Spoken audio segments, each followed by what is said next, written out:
नमस्कार, प्रणाम, हर हर महादेव। हम हैं प्रियंका देवी कुशवाहा और हमारे यूट्यूब चैनल प्रियंका भक्ति में रउआ सभी के स्वागत बड़ुए। रउआ सभी के बीच में बहुत प्यारा सा, बहुत सुंदर सा बेटी विवाह कन्यादान गीत हम लेके आ गए बनी। गीत के पूरा जरूर सुनम जा, वीडियो को लाइक शेयर जरूर करब जा। अभी तक ले चैनल के सब्सक्राइब नहीं किया कैले तो चैनल के भी सब्सक्राइब जरूर कर ले जा और कमेंट बॉक्स में लिख के भेजम जा हमारे गीत कैसा लागल आ गीत के कहाँ से सुना तनी जा। तो चली जा रउआ सभी के हम गीत सुनावत तनी, रोज में पूरा जरूर गीत सुनब जा। अरे बानावा के सुगवाई पापा पिंजरवा कैसे हो रही है, पिंजरवा कैसे हो रही है।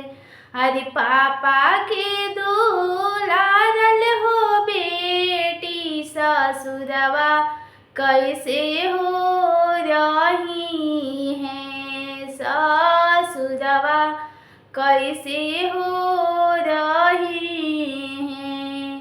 अरे बानावा के सुगवाए चाचा पिंजरवा कैसे हो रही है, पिंजरवा कैसे हो रही है।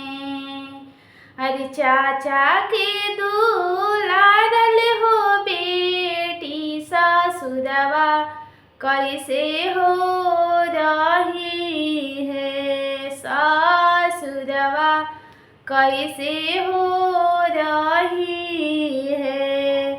अरे सुगा जानी पोसिहाए, अरे सुगा जैसान पोसनिए बेटी बालक जैसन पढ़वानी, बालक जैसन पढ़वानी। अरे बाबू से बढ़ के बेटी तोहा के हो दुलारानी, अरे तोहा के हो दुलारानी। अरे सुगा जैसान पोसनिए बेटी बालक जैसन पढ़वानी, बालक जैसन पढ़वानी। अरे बाबू से बढ़ के बेटी तोहा के हो दुलारानी,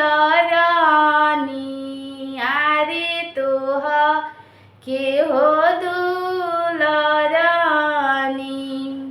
अरे ई हो दुलरवाई पापा कवन भैया के करी ह, कवन भैया के करी ह।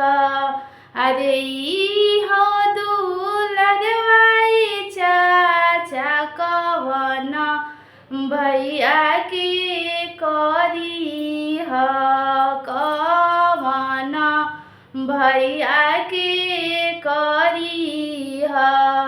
अरे उहे लगई है हो पापा तोहरो दीना हो पारावा, अरे तोहरो दीना हो पारावा।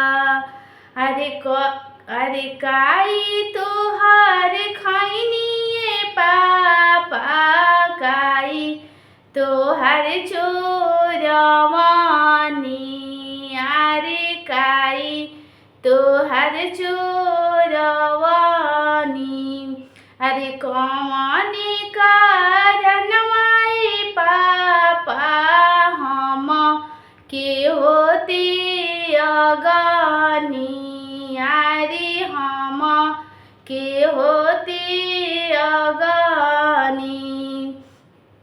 अरे कौन कारणवा हो चाचा हम के होते अगानी, अरे हम के होती अगन अरे बनावा के सुगवाई पापा पिंजरवा कैसे हो रही है, पिंजरवा कैसे हो रही है।